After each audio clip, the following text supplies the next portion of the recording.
factoring polynomials by grouping.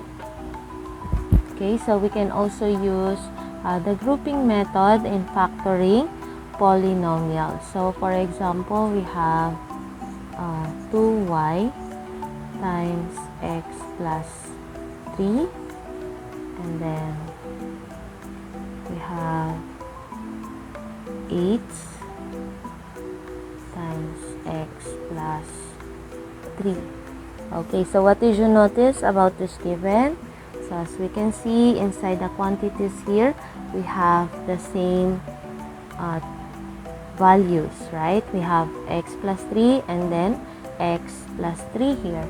So we can factor it or simplify it using the grouping. So how do we do that? So first, let's just copy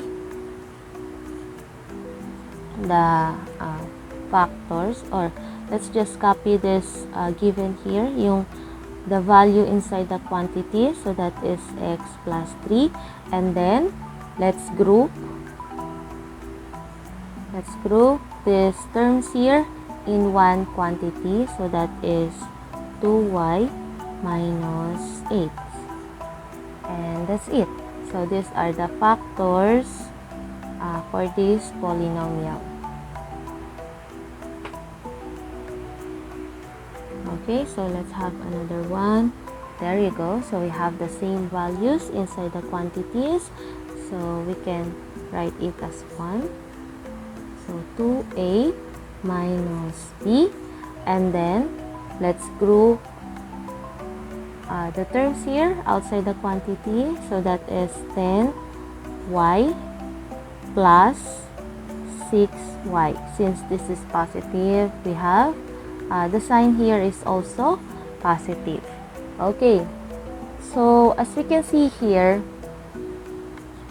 we can still simplify this one, right, using the common monomial factor.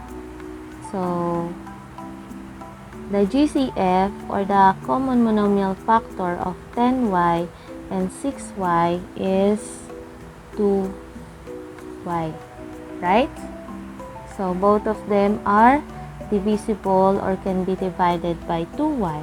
Okay, so let's do that. So 2a minus b. So let's focus in this quantity here. Let me adjust that. Okay, let's focus in this quantity here. Let's divide it by 2y.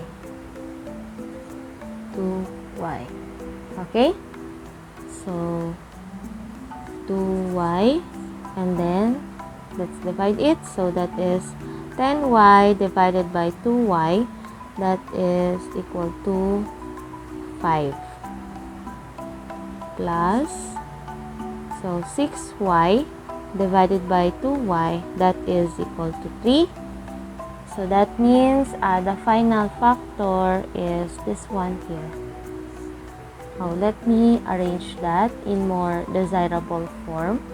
So since we have a value or given outside, so let's write that at the beginning of our equation. So that is 2y, 5 plus 3, and then 2a minus b. And this is the final answer.